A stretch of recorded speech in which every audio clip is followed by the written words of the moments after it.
नमस्कार friend subscribe करंतु Sidhu Odia zone को एवं पाखरे आसुवा बेल आइकन घंटी बटन को दबाई दियंतु।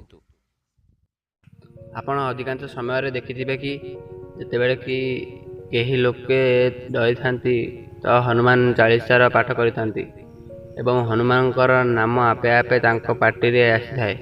तेबे जणे व्यक्ति को ऊपर जदि शनि दशा पड़िछि तेबे से भी हनुमानकर पूजा अर्चना करी रक्षा पाई परिबो। आजिका समय आमे मंदिर जाइकि हनुमानकर पूजा करिथाउ एवं निजर सुरक्षा पई विनती करिथाउ, किंतु हनुमान आज भी एही धरा पृष्ठ रे अछंती, किंतु आपण होंती विश्वास करनाहांती। 8 जन चिरंजीवी मध्यरु जणे हेले हनुमान।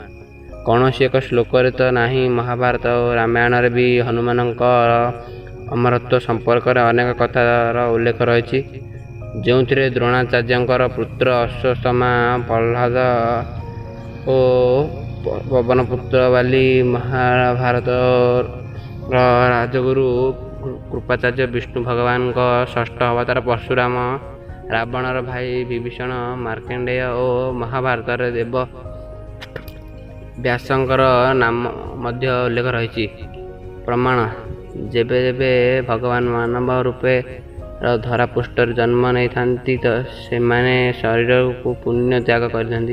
यह अनेक प्रमाण आमे अनेक ग्रंथ रे देखिथिबा पाई थाउ। जेपरि भगवान राम निजे सरज नदी रे निजे देह त्याग करथिले, किंतु हनुमान ए जीव शरीर को छाड़ी जीवा संपर्क रे कौनसी भी पुराण रे लेख नाही। अमर वरदान रामायण 40तम अध्याय रे उल्लेख रही। श्रीराम लंका विजय पर से हनुमान उपरे प्रसन्न हेबा तांकु अमरत्व वरदान देथिलंती। 4 जुगरे हनुमान श्री हनुमान चालीसा को तुलसीदास लिखिथिले एवं एथिरे उल्लेख रही कि 4 जुग परतात तुंडार सत्य जुगरे शिव रूपे।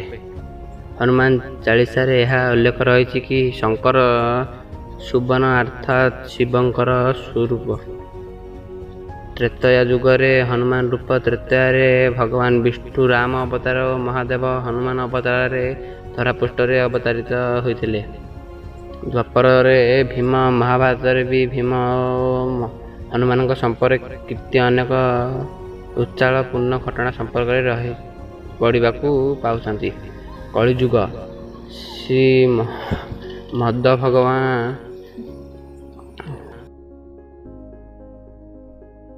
रही कि कलिजुगरे हनुमान कौनसी पर्वत रे गंधमार्दन पर्वत वास करथिले। 41 वर्ष रे थरे एकाठी आसीथांती। एपरि कुहा जायछि कि श्रीराम जेतेबेले पृथ्वी लोक चढ़ी जाउथिले तो हनुमान लंकार जंगल रे रहिबाकू लागिले एवं सेठाकार लोके तांकर सेवा करथिले एवं हनुमान प्रसन्न हेबा तांकू आशीर्वाद देथिले कि प्रति 41 वर्ष थरे सेठाकू मु जीवी। हनुमानकर पाद चिन्ह आंध्र प्रदेश, श्रीलंका, मालेशिया और थाईलैंड रे अनेक विशाल पाद चिन्ह देखिबाकू मिलिछि।